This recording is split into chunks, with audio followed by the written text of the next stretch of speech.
Welcome back to the channel everyone. मैं हूं CA कविता और आज हम देखेंगे कि प्रैक्टिकली नील आईटीआर किस तरीके से फाइल की जाती है। बट प्रैक्टिकली इस चीज को समझने से पहले मैं आपको ये बता दूं कि नील आईटीआर किस किस पर्सन को फाइल करनी है। देखिए, अगर आपकी टोटल इनकम जो है वो बेसिक एग्जम्पशन लिमिट से कम है तो आप नील आईटीआर फाइल करेंगे। आपकी इनकम पे कोई भी टैक्स पेएबल अगर नहीं आता है तो ठीक है।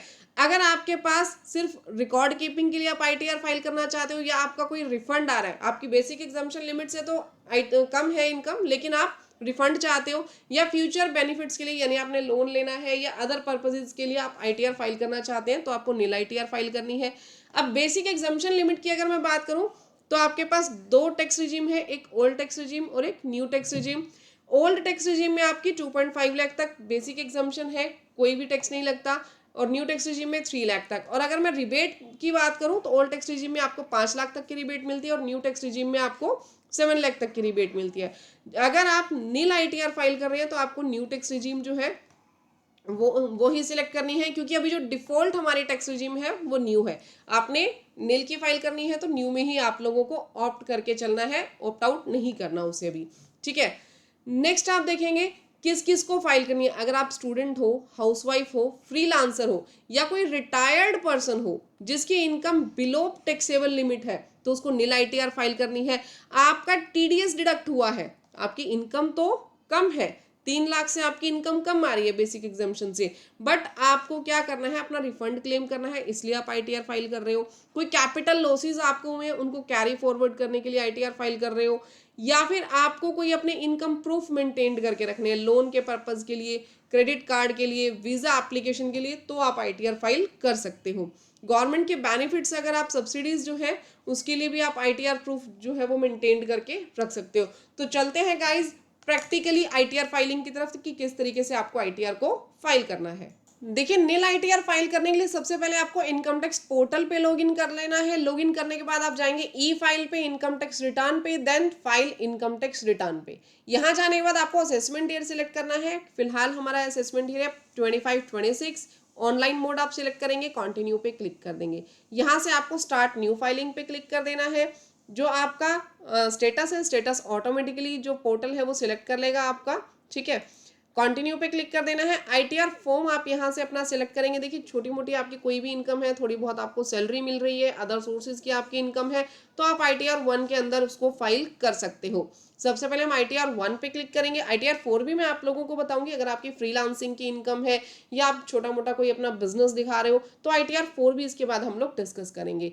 प्रोसीड विद आईटीआर 1 पे आपको क्लिक करना है, ओके पे क्लिक करना है, देन लेट्स गेट स्टार्ट। यहाँ आपसे आपसे पूछेगा कि आप किस लिए अपनी आईटीआर फाइल करना चाहते हैं। देखिए, आपकी जो टोटल इनकम है वो बेसिक एग्जाम्पशन लिमिट से कम है, ज्यादा नहीं है, तो आपको यहाँ पे अदर्स पे क्लिक कर देना है, देन आप कंटिन्यू पे क्लिक कर देंगे। यहाँ पे ओके पे क्लिक करेंगे, देन आपके पास आपसे पर्सनल इन्फॉर्मेशन पूछेगा। यहाँ पे सबसे पहले आपने अपनी पर्सनल इन्फॉर्मेशन पे क्लिक कर देना है। पर्सनल इन्फॉर्मेशन को कंफर्म करने के बाद आपने क्या करना है, नेचर ऑफ एम्प्लॉयमेंट सिलेक्ट करनी है। देखिए, अगर आपकी कोई भी सैलरी आ रही है, वैसे तो जब आप नील आईटीआर फाइल कर रहे हो तो आपकी कोई भी इस तरीके की इनकम नहीं होगी सेंट्रल गवर्नमेंट, स्टेट गवर्नमेंट से, लेकिन अगर आपकी थोड़ी बहुत कुछ पेंशन आ रही है वो आप शो करना चाहते हो तो आप यहाँ सिलेक्ट कर सकते हो central government pensioner, state government pensioner, या फिर अदर पेंशनर आप हो, या अदर आपकी किसी से सैलरी आ रही है प्राइवेट सेक्टर से तो यहाँ अदर सिलेक्ट कर लेना। इसके बाद आपने सेक्शन 139(1) ही सिलेक्ट करना है रिटर्न फाइलिंग के लिए, और आपने यहाँ पे न्यू टैक्स रिजीम ऑप्ट करके चलनी है। अगर आपकी नील आईटीआर फाइलिंग है तो यहाँ पे नो ही रहने दीजिएगा, यस करते ही आप ओल्ड के अंदर चले जाएंगे, ओल्ड स्कीम में। देन आपको बैंक डिटेल्स अपनी ऐड करनी है। बैंक डिटेल्स जो आपने लास्ट ईयर दी थी वो ऑलरेडी आपको यहाँ पे ऐड मिलेगी। उसके अलावा अदर कोई बैंक ऐड करना चाहते हैं तो यहाँ क्लिक करके आप ऐड कर लीजिएगा बैंक अकाउंट को, देन कन्फर्म पे क्लिक कर दीजिएगा। नेक्स्ट आपको ग्रॉस टोटल इनकम पे क्लिक करना है। यहाँ पे आपको इनकम फ्रॉम सैलरी मिल जाएगी, यहाँ आप क्लिक करेंगे। इसके बाद देखिए, यहाँ पे आपको सैलरी डाल देनी है कि कितनी सैलरी आपको रिसीव हो रही है। अगर आपको नॉमिनल सी कुछ भी, फॉर एग्जांपल 1,80,000 सैलरी मिल रही है तो यहाँ पे 1,80,000 आप लोगों ने डाल देना है। देन यहाँ पे 75,000 की डिडक्शंस जो है वो ऑलरेडी ये अपने आप ऑटोमेटिकली क्लेम कर लेगा, आपको कुछ नहीं करना, सेव के बटन पे क्लिक कर देना है। देन अगर आपकी हाउस प्रॉपर्टी की इनकम है, अगर आपके नाम पे कोई भी हाउस है, आपने रेंट पे दिया हुआ, वहां से आपको कोई भी इनकम आ रही है तो आप यहाँ पे एडिट कीजिए, एक हाउस प्रॉपर्टी की इनकम आप यहाँ दिखा सकते हो आईटीआर 1 में। यहाँ पे आपको दिखाना है कि आपका जो हाउस है वो लेट आउट है, उससे कितना ग्रॉस रेंट आपको रिसीव हुआ वो आप यहाँ पे डाल देंगे। Tax paid to local authorities, अगर कोई टैक्स पे किया है लोकल अथॉरिटीज को वो डाल दोगे। जैसे फॉर एग्जांपल 1,20,000 आपको रेंट मिला, इसमें ध्यान रखिएगा स्टैंडर्ड डिडक्शन मिलती है 30% की, तो वो ये ऑटोमेटिकली कैलकुलेट कर देगा, आपने कुछ नहीं करना। देन आपको सेव के बटन पे क्लिक कर देना है।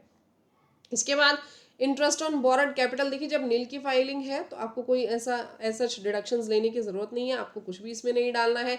देन अदर सोर्सेज की इनकम आप शो कर दीजिएगा, अगर आपको कुछ भी लास्ट ईयर रिफंड आया था और रिफंड के ऊपर कोई भी इंटरेस्ट मिला था तो वो आप यहाँ पे दिखा देंगे। कोई सेविंग बैंक का इंटरेस्ट है वो आप यहाँ पे दिखा देंगे। यहाँ पे ऐड अनदर करके आपको नेचर ऑफ इनकम सेलेक्ट कर लेना है कि सेविंग बैंक अकाउंट के ऊपर कोई इंटरेस्ट मिला है, फैमिली पेंशन है, डिविडेंड इनकम है, या आपको प्रोविडेंट फंड से कोई इंटरेस्ट मिला है। तो जो भी आपकी इनकम है आपने यहाँ से सिलेक्ट करनी है, अमाउंट लिखना है और सेव के बटन पे आपको क्लिक कर देना है। जैसे यहाँ पे हम सेविंग बैंक अकाउंट का इंटरेस्ट डाल देते हैं, कितना इंटरेस्ट मिला था सेव आप कर दीजिएगा, ठीक है। देन अगर आपने एग्जाम्प्ट इनकम यहाँ पे आपने रिपोर्ट कर दी, लॉन्ग टर्म कैपिटल गेन अगर आपका कोई हुआ है 112A वाला तो आपको यहाँ पे एंटर कर देना है long term capital gain. 112A में आपके पास लॉन्ग टर्म कैपिटल गेन होता है इक्विटी शेयर्स पे, म्यूचुअल फंड्स पे या फिर यूनिट्स ऑफ बिजनेस ट्रस्ट पे। ध्यान रखिएगा आपको करना क्या है, टोटल सेल कंसिडरेशन यहाँ डालना है, कॉस्ट ऑफ एक्विजिशन यहाँ डालना है, जितना भी आपका लॉन्ग टर्म कैपिटल गेन होगा ऑटोमेटिकली कैलकुलेट होके यहाँ आ जाएगा। देन आपको कंफर्म पे क्लिक कर देना है। यहाँ पे टोटल डिडक्शंस शो होती हैं, देखिए हमने यहाँ पे न्यू टैक्स रिजीम लिया था तो यहाँ पे कोई भी ऐसा इतनी डिडक्शंस आपको नहीं दिखेंगी। 80C की, डी की, डबल डी की, यहाँ ऐसी कोई डिडक्शन नहीं दिख रही है। नेक्स्ट हम लोग बात करते हैं कि ITR 4 किस तरीके से फाइल करनी है। ITR 4 आपने यहाँ पे सिलेक्ट करना है, देन प्रोसीड पे जाएंगे, ओके पे क्लिक करेंगे, लेट्स गेट स्टार्टेड पे क्लिक करेंगे। आपकी नील रिटर्न फाइलिंग है तो अदर्स पे क्लिक करके कंटिन्यू कर देंगे। यहाँ से आपको पर्सनल इन्फॉर्मेशन पे जाना है।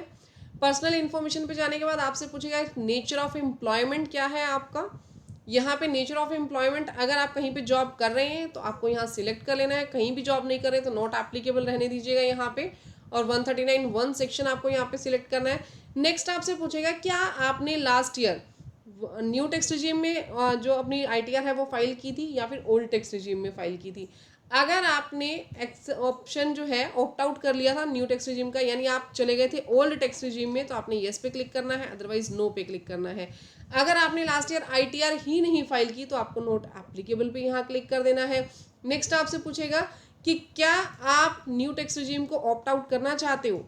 देखिए जैसे ही मैंने नो पे क्लिक किया आपसे पूछेगा कि इस साल आप क्या न्यू टैक्स रिजीम लेना चाहते हो या न्यू टैक्स रिजीम से ऑप्ट आउट करना चाहते हो। डिफॉल्ट टैक्स रिजीम हमारी न्यू है, अगर आपने ऑप्ट आउट करना है तो येस पे क्लिक कर दीजिएगा, अदरवाइज नो पे क्लिक कर देना। नेक्स्ट आपसे बैंक अकाउंट की डिटेल पूछेगा, यहाँ पे बैंक अकाउंट की डिटेल आपको दे देनी है। लास्ट ईयर की जो बैंक अकाउंट की डिटेल है वो ऑटोमेटिकली यहाँ अपडेट होगी। अनदर बैंक अकाउंट आपने ऐड करना है तो ऐड अनदर पे क्लिक करके आपको कंफर्म कर देना है।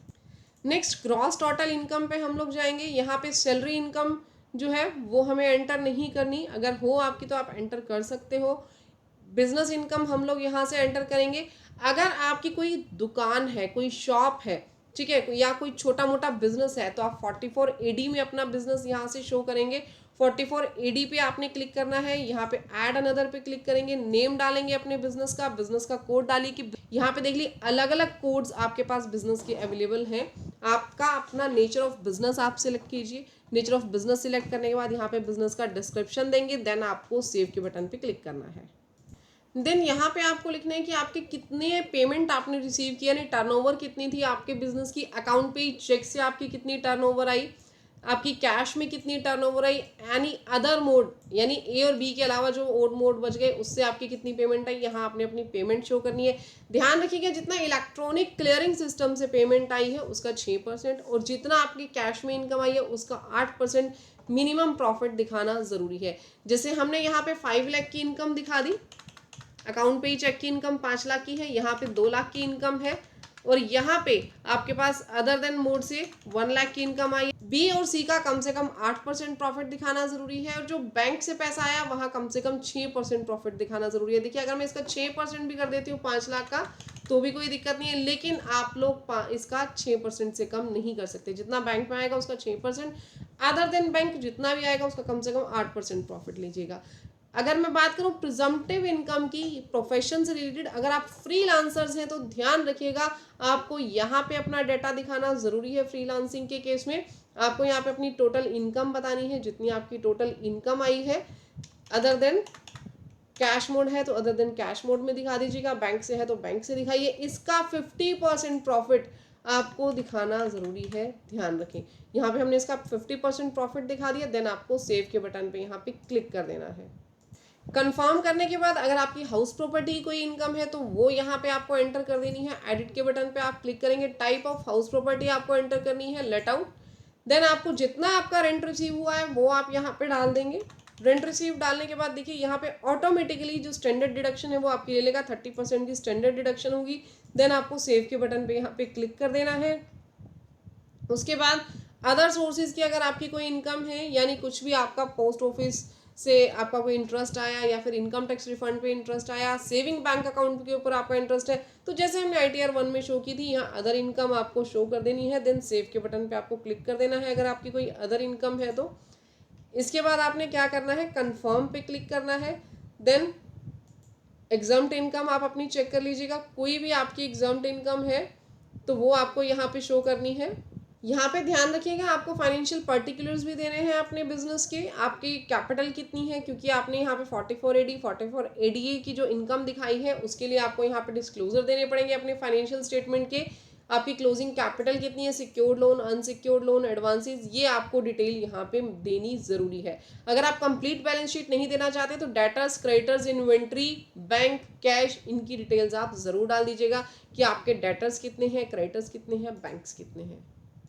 देन अगर आपके पास GST नंबर है तो यहाँ पे रिपोर्टिंग करनी आपको ज़रूरी है कि आपकी GST के अंदर कितनी टर्नओवर है। अगर GST नंबर नहीं है तो आप इसको स्किप कर देना।